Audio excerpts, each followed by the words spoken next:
Some media outlets will try to find any which way to take a jab at both Donald Trump and Russia in one fell swoop. Here's the latest example. President Trump has repeatedly assailed conditions in Baltimore.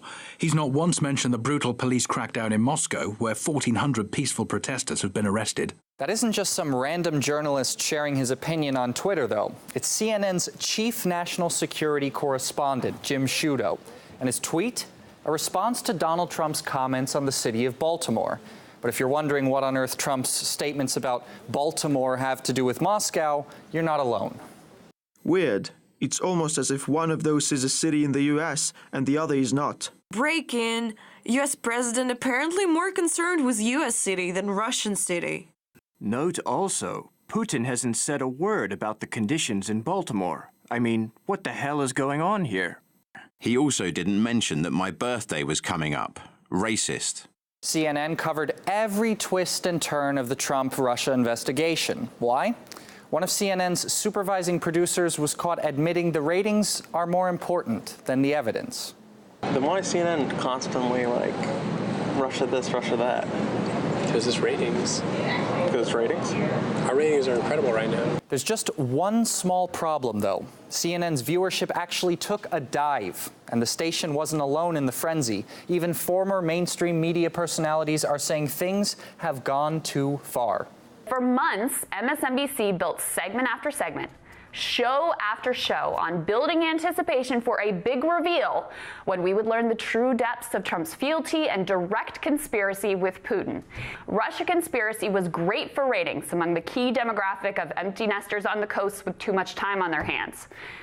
Consider this whole setup has done more damage to the Democrats' chances of winning back the White House than anything. Differences in political opinion or just bad chemistry. Who knows what's behind the mudslinging between Trump and CNN?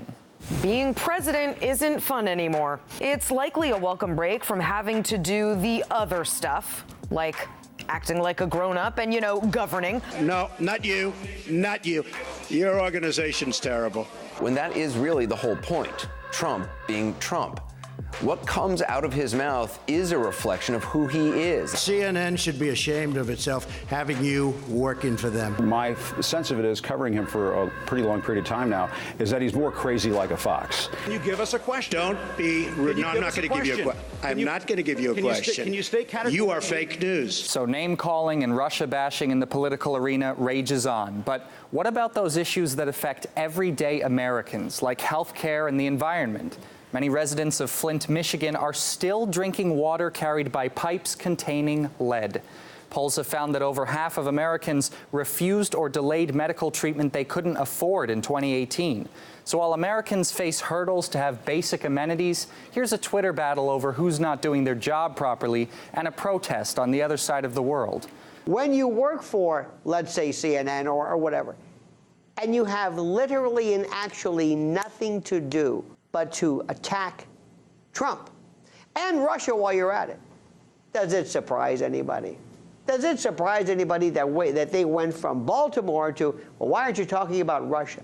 Well, because we're not. How many times must there be no Russian connection or collusion before they finally say, I think it's time to back off? We just had the Mueller hearing, that debacle, that horrible, as somebody called it here, elder abuse last week. That again dispelled, dismissed, ruined, dismissed, negated any chance of Russian collusion. That was the finding of the report, that was the finding of the Post. And still, even in a discussion about Baltimore and rats and vermin and rodents and squalor, even then, somebody must be getting a $5 bonus to somehow work Russia into it. I'm baffled, and I'm rarely baffled.